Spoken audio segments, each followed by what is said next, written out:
this is the first time in eons, in fact, the first time Nigeria has ever had a finance bill passed.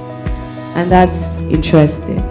And it's good for many reasons in the real estate space. We were talking about real estate investment trusts earlier on. It's not something that we've really practiced extensively in the country. But what the Act has now provided for is that you can then have a real estate investment company, and that real estate investment company would be tax exempt. I like to identify three things as what I think has affected real estate in the sense of having to invest or why it's not optimal. And the first, of course, top of my list would be transaction costs. I think Nigeria still has one of the highest transaction costs for real estate. And that speaks to titling, for example. You basically pay times two. Take, for example, yes, while Lagos under past administration tried to bring down cost of titling so as to help bottom line where you get to on transaction cost. If we were able to do something about our transaction cost, that may help. There's an issue around the definition about luxury. But if we all agree that we sort of understand or assume that we agree to one definition of luxury, you'd find that some of that is defined by the macro story, and I think we all know what Nigeria's macro story has been over the past 3 years. But clearly, there's also an issue of flight to quality. You find that the properties that are well developed, well thought about, in great locations, generally tend to do well, despite the economic situation, whether it comes from a leasing perspective or from a sales perspective.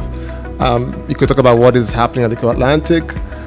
If you go into the Ikoyi market, and where you'd argue there are tons of sort of dark apartments, if you're driving at night, not lit, but there are some that are actually lit. You have to create value with design before you can even expect to optimize your returns. And that means that, like I like to say always, if you don't create value with design, you have to pay much more doing it mechanically.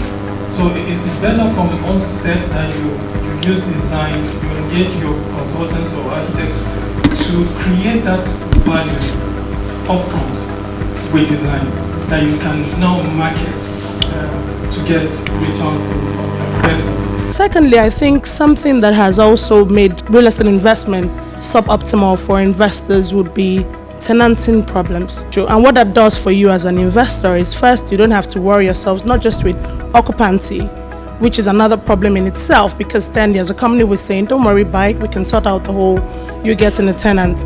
But more importantly, you would not as an investor have to deal with tenanting issues.